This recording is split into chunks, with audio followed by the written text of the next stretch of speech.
परिभवग्नमभीष्टदोहम्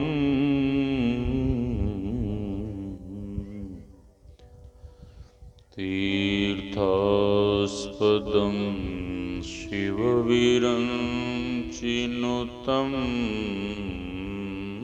शरण्यम् भृत्यार्तिहं व्रणतपालभवाब्धिपोतम्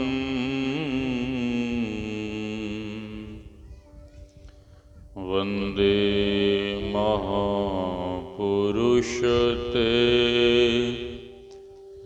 चरणारविन्दम्।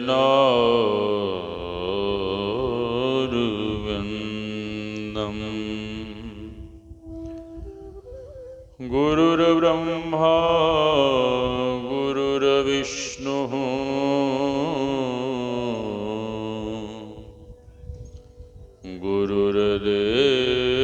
गुरुर्देवो महेश्वरः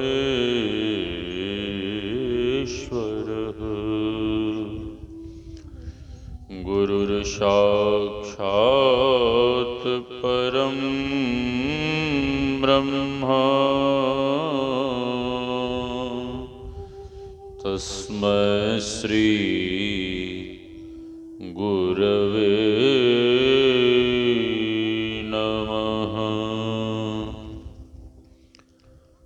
धन्य धन्य सद्गुरु सुखदा महिमा कही न जाय। जो कछु कहूँ तुम्हारी कृपा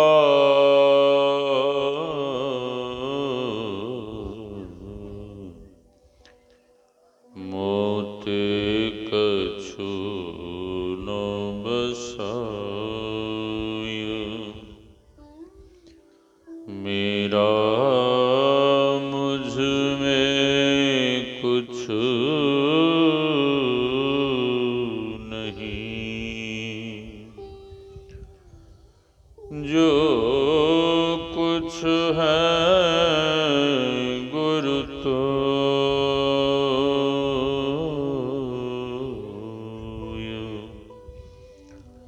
तेरा तुझको सौंपता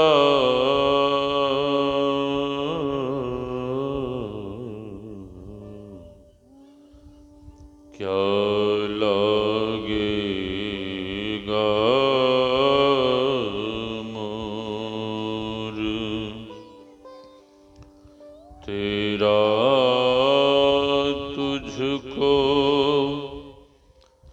सौंपता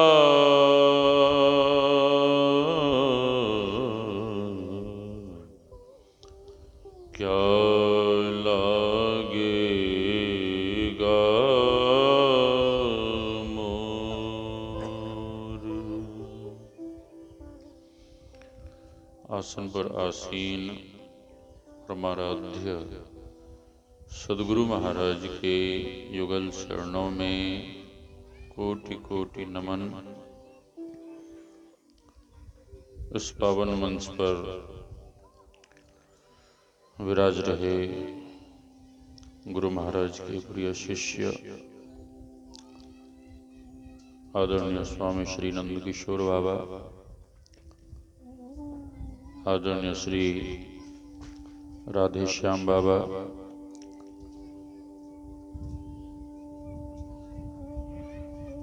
गायक महोदय आदरणीय श्री कृष्णदेव बाबू,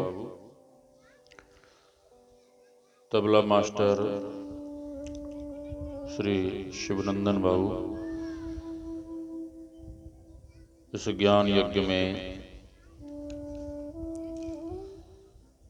आए हुए पूज्य गुरुजन, सत्संग प्रेमी महानुभावों, माताओं एवं भक्तिमती बहनों, आप सबों के भीतर विराज रहे परमात्मा स्वरूप आत्मा को हम वंदन करते हैं। सिया राम मैं सब जग जानी, करो प्रणाम जोरि जुग पानी।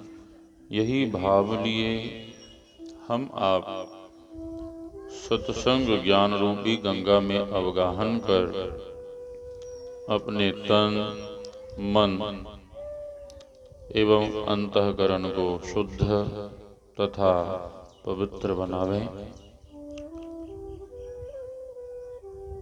अभी हम आप गुरु महाराज द्वारा रचित सर्वोत्तम सर्वोत्कृष्ट पावन ग्रंथ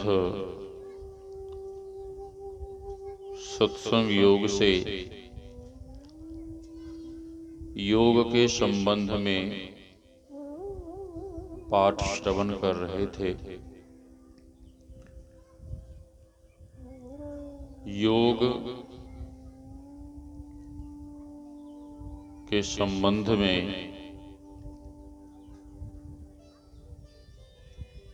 अर्जुन भगवान श्री कृष्ण से पूछते हैं कि हे प्रभु,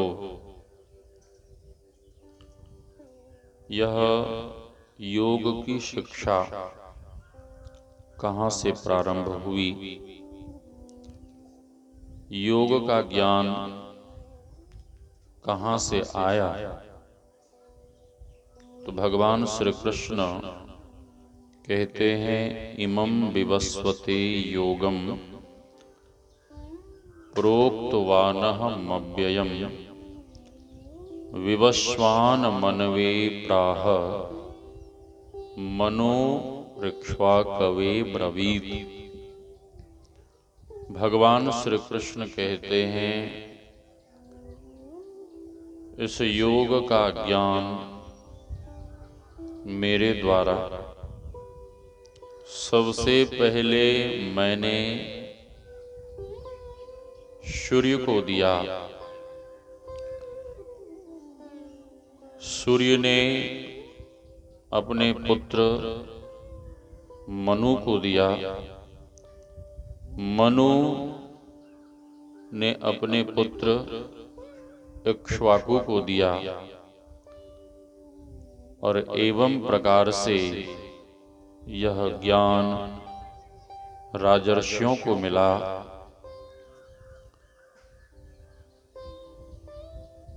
परंपरा से यह ज्ञान लोगों को मिलता रहा।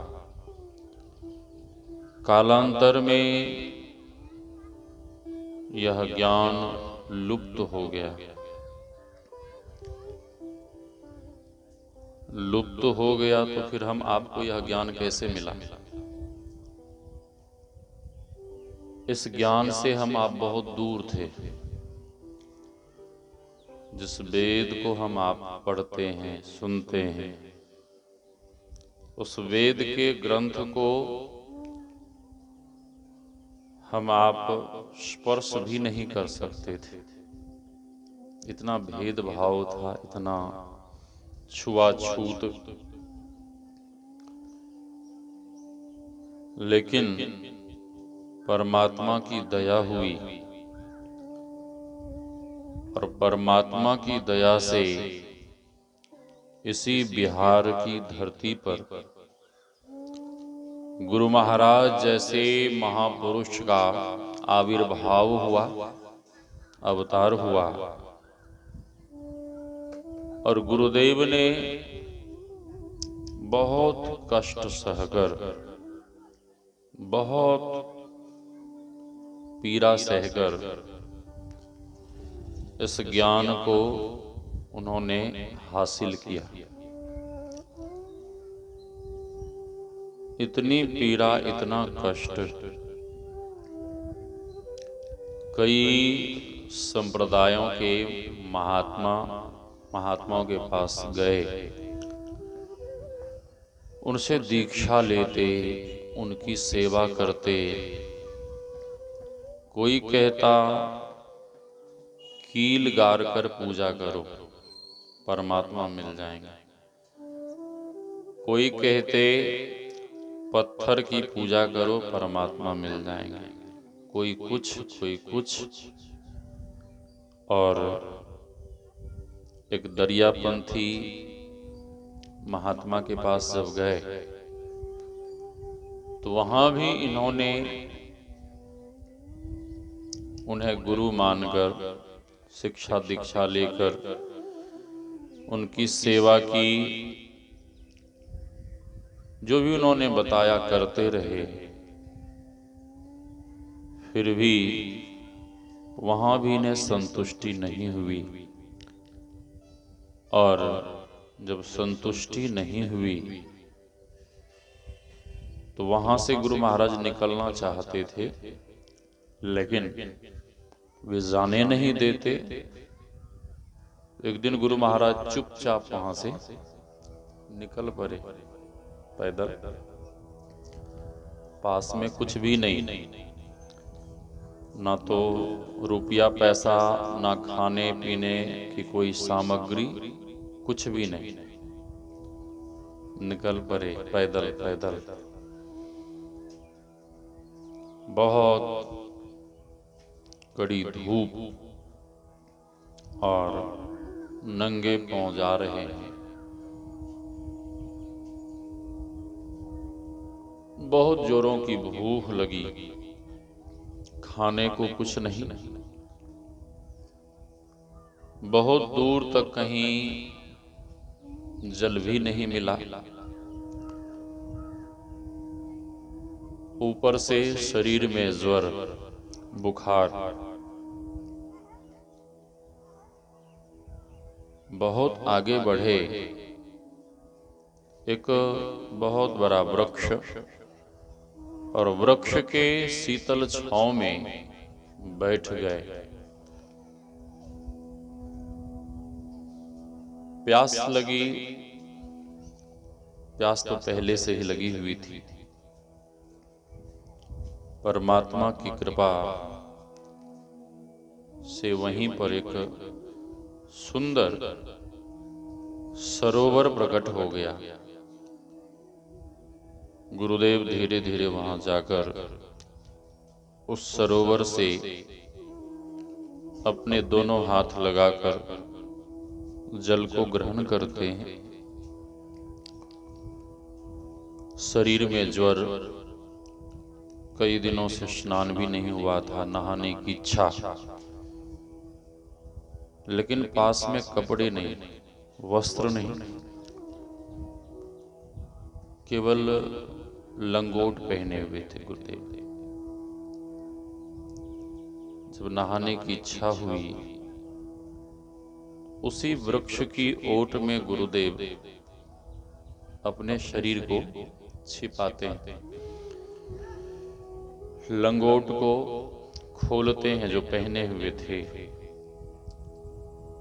उसी लंगोट को फाड़कर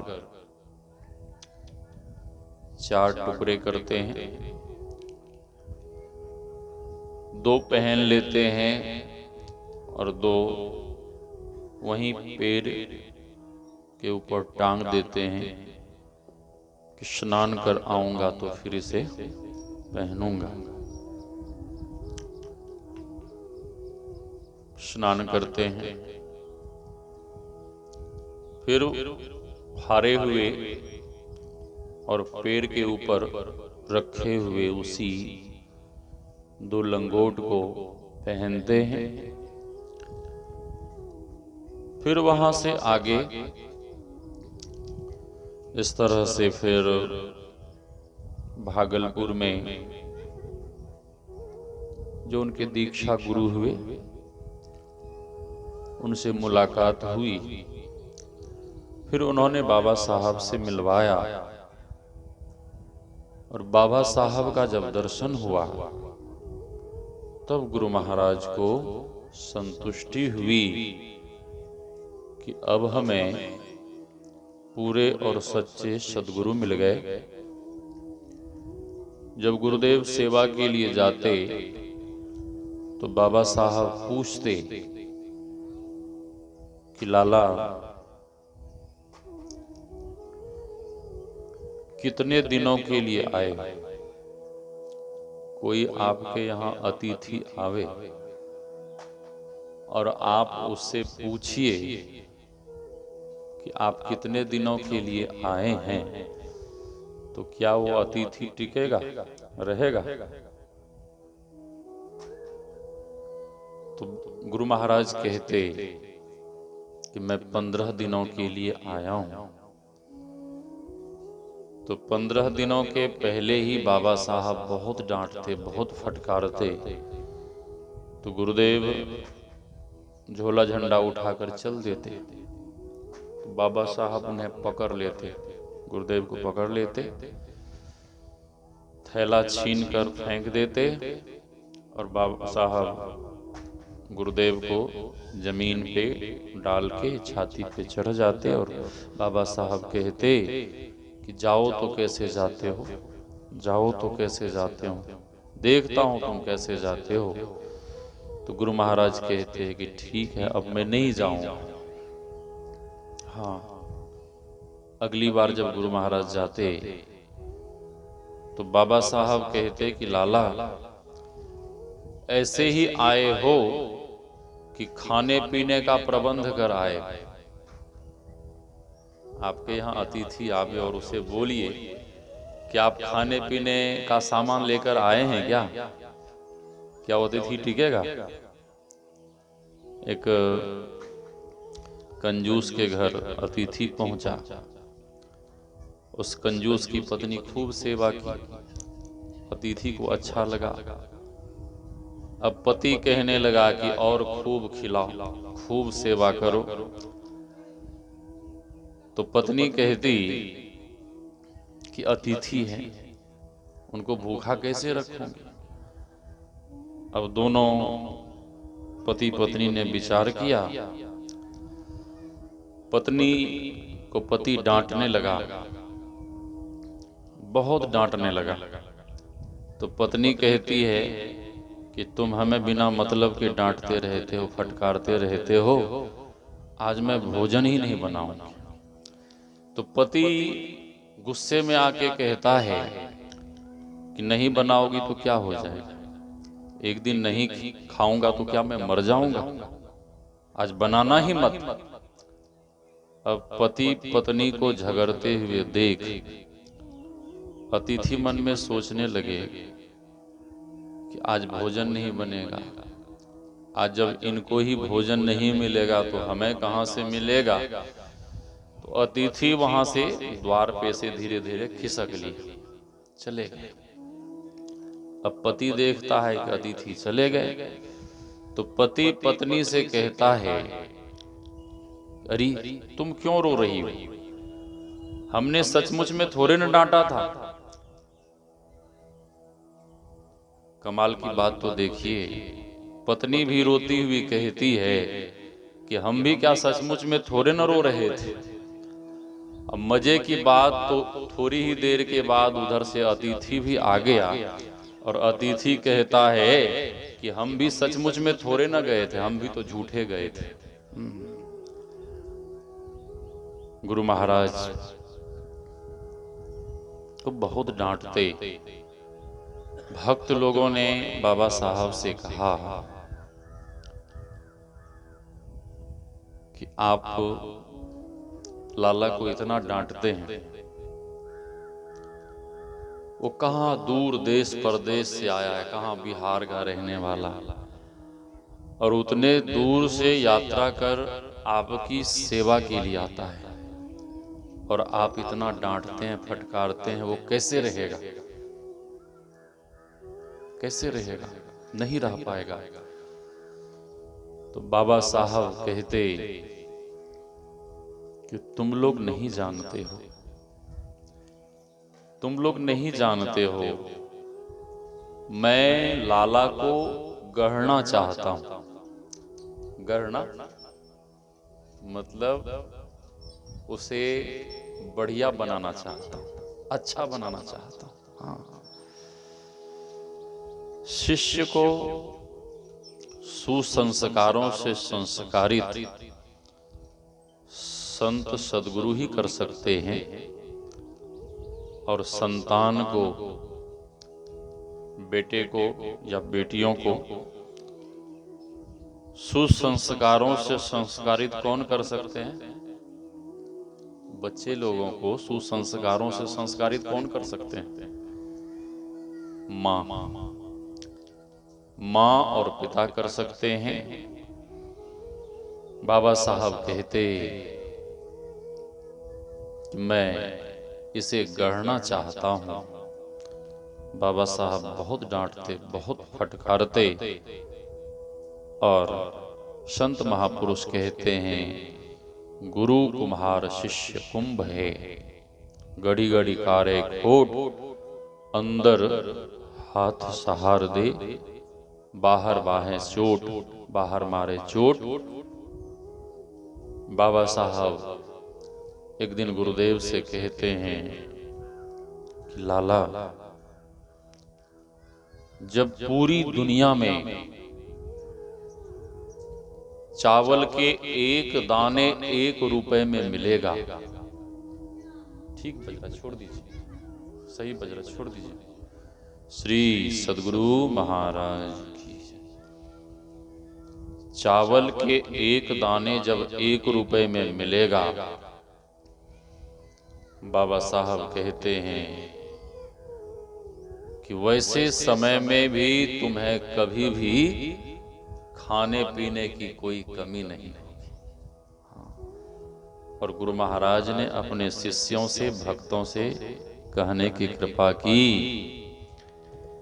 कि जो नित्य ध्यान भजन करेगा, जो नित्य सत्संग ध्यान करेगा, बाबा साहब कहते हैं, गुरुदेव कहते हैं कि उन्हें जीवन में कभी भी मोटी धोती और मोटी रोटी की कभी भी कमी नहीं होगी। गुरु महाराज की वाणी। और बाबा साहब एक दिन कृपा कर, दया कर कहते हैं कि लाला, मैं देख रहा हूं, लाला, संत मत में तुमसे विशेष, तुमसे अधिक और कोई नहीं होगा। महर्षि साई स्वामी जी महाराज कहा करते थे कि दुनिया के लोग गुरु के पास जाते हैं, शिष्य तो अपने तरफ से बनते हैं, लेकिन गुरु शिष्य को शिष्य नहीं बनाते, गुरु तो शिष्य को गुरु ही बनाते हैं, मतलब अपने जैसा। हाँ, तो इस ज्ञान को हासिल करने में गुरुदेव को बहुत कष्ट उठाना पड़ा, बहुत दुख सहना पड़ा, लेकिन हम आपका सौभाग्य, हम आपका अहोभाग्य कि गुरु महाराज की कृपा से यह योग का ज्ञान, योग एक बाहरी योग होता है। बाहरी, हमारे हरिद्वार में स्वामी रामदेव जी महाराज, वो भी योग सिखाते हैं, लेकिन वो कौन सा योग सिखाते हैं? बाहरी योग। हाँ, बाहरी योग करने से हम आपका शरीर स्वस्थ रहेगा, और बाहरी योग भी आवश्यक है। जब तक बाहरी योग नहीं करेंगे तब तक हम आप स्वस्थ नहीं रह सकते, और जब तक हम आपका शरीर स्वस्थ नहीं रहेगा तब तक हम आप ध्यान भजन कैसे करेंगे?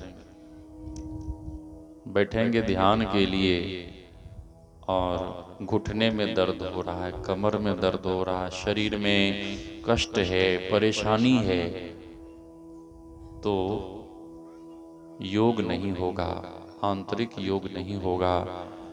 और आंतरिक योग से तात्पर्य क्या है? आंतरिक योग से तात्पर्य है ध्यान योग। ध्यान योग। अभी हमारे बाबा सुना रहे थे ना, योग कहते हैं जोड़ने को। हम आप सामान्य भाषा में कहते हैं ना, ये बहुत अच्छा योग संयोग था। संयोग बढ़िया था, योग बढ़िया था। योग मिलने को कहते हैं, मिलन को कहते हैं। और मिलना किससे है? मिलना उस परमात्मा से है, और उसी परमात्मा से हम आप बिछुड़ गए, बिछुड़ गए। और जब तक उनका दर्शन नहीं हो जाएगा, संत तुलसी साहब कहते हैं, पिया दरस बिना दीदार दर्द दुख भारी, बिन सदगुरु के दृग जीवन संसारी। कोई भेंटे दीन दयाल डगर बतलावें, जेहि घर से आया जीव तहां पहुंचावें। जीव पर है तीन पर्दा जो छाया, और इसे साधन कर जो न हटाया। इस जीव के ऊपर जो पर्दे पड़े हुए हैं, ये हटेगा कैसे? साधना के द्वारा, ध्यान योग के द्वारा। इसी सत्संग योग में गुरुदेव ने लिखने की कृपा की है। श्रीमद् भागवत महापुराण के उस प्रसंग को, ब्राह्मे मुहूर्ते उत्थाय वायुरस्पृश्य माधवः, दध्यो प्रसन्न कर्णम आत्मानं तमसः परम। Lord Krishna used to meditate on his self in Brahma Muhurta। ब्राह्म मुहूर्त में ही भगवान जग जाते और अपने मायातीत स्वरूप का ध्यान करते। और जब ये ध्यान करते तो भगवान का रोम रोम पुलकित हो जाता। ध्यान से सुनिएगा, बहुत सारी बातें हैं। मैं आपको एक चीज बता रहा हूं। जब साधक ध्यान के लिए बैठता है ना, ध्यान के लिए, ध्यान के बाद जब वो उठे, ध्यान से जगे, उनसे आप कुछ पूछिए या नहीं भी पूछिए, उनका चेहरा, उस साधक का मुखारबिंद, यदि आपको लगे कि बिल्कुल ये प्रसन्न है, पुलकित है, और उसके चेहरे पर प्रसन्नता दिखे, तो आप समझ लीजिए उसे साधना में कुछ मिल रहा है। ठीक है, हाँ, ये मतलब अनुभव की बातें हैं। और हाँ, ध्यान से या ध्यान में किन्हीं को जब कुछ मिल जाता है, और वे जब ध्यान से उठते हैं, तो ध्यान से उठने के बाद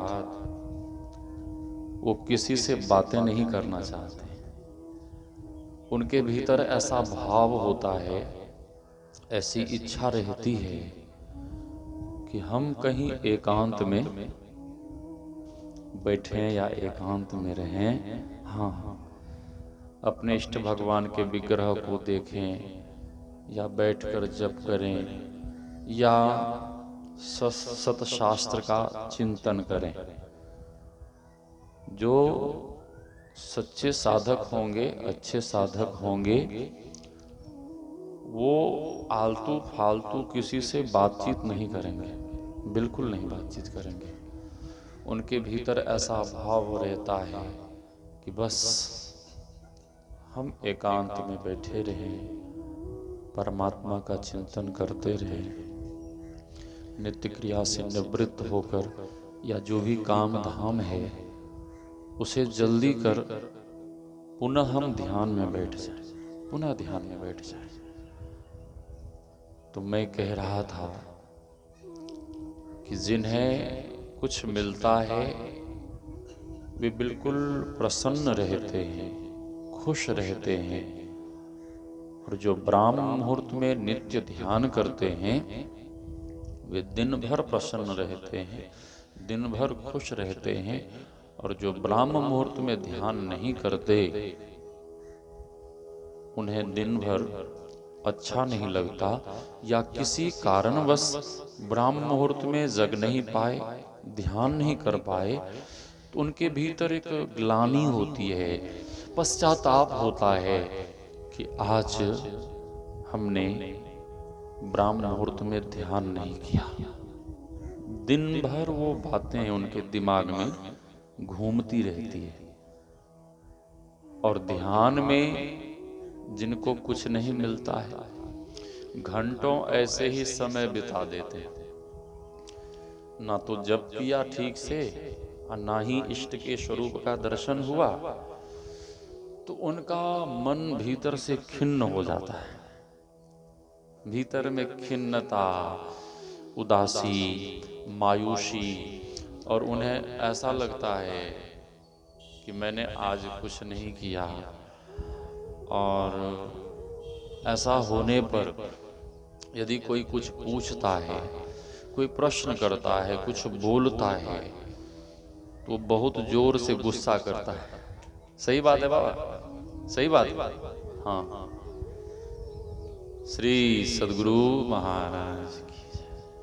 लेकिन जिन्हें कुछ मिल जाता है भीतर में, आप उनसे कुछ बोल दीजिए, कुछ ऐसा वैसा कुछ भी बोल दीजिए, कुछ कह दीजिए,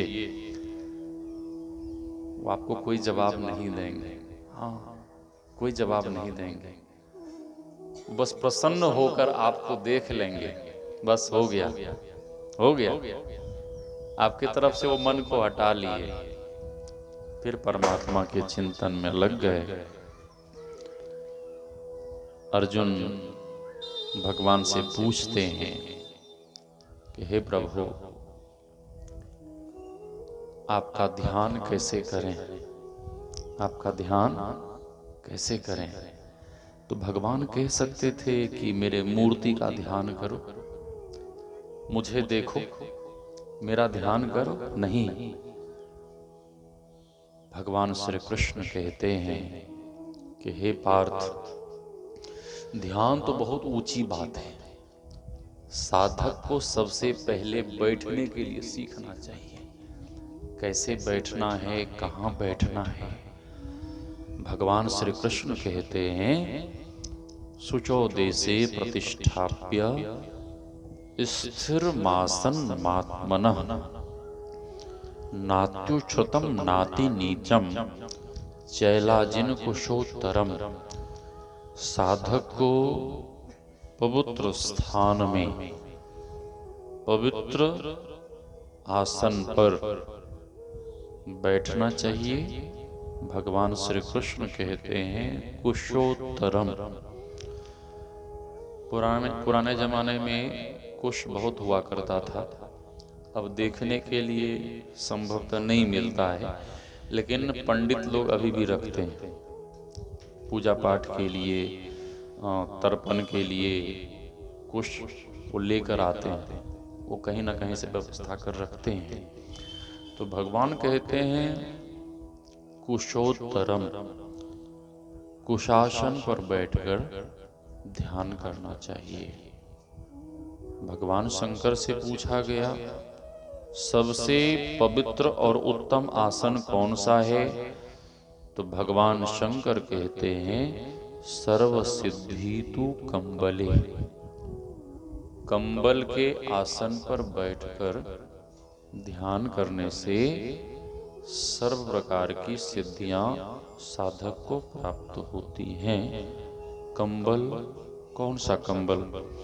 आजकल जो बाजार में सिंथेटिक कंबल मिलता है वो नहीं, भेड़ के बाल से जो निर्मित सबसे शुद्ध, सबसे उत्तम प्राणी,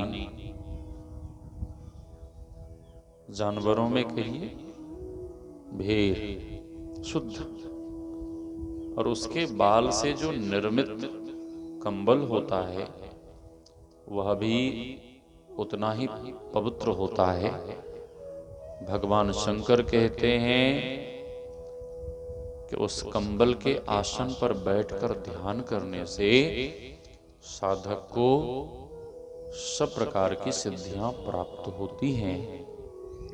भगवान आगे कहते हैं, सम आसन आसीनः सम कायो यथा सुखम हस्तो उत्संग आधाय स्वनासाग्र कृते क्षण। भगवान कहते हैं साधक पद्मासन में या सुखासन में बैठे, लेकिन बहुत लोग कहते हैं कि मेरे घुटने में दर्द होता है, मेरे कमर में दर्द होता है, मैं बैठ नहीं पाता हूं। तो बाबा साहब ने कहने की कृपा की है कि चाहे बैठ कर करो या लेट कर करो। बड़े विलक्षण महापुरुष हुए बाबा साहब, और पहुंचे हुए सिद्ध संत हुए। एक बार वे अपने आश्रम में सत्संग कर रहे थे, सामने मुर्दा जलाने के लिए कुछ लोग आए। बाबा साहब अपने सेवकों से कहते हैं कि जाओ उसे मना कर दो। सेवक लोग गए मना करने के लिए। अब जो मुर्दा जलाने के लिए आओ कैसे मानेगा? वो दुखी हैं, अपने बड़ों को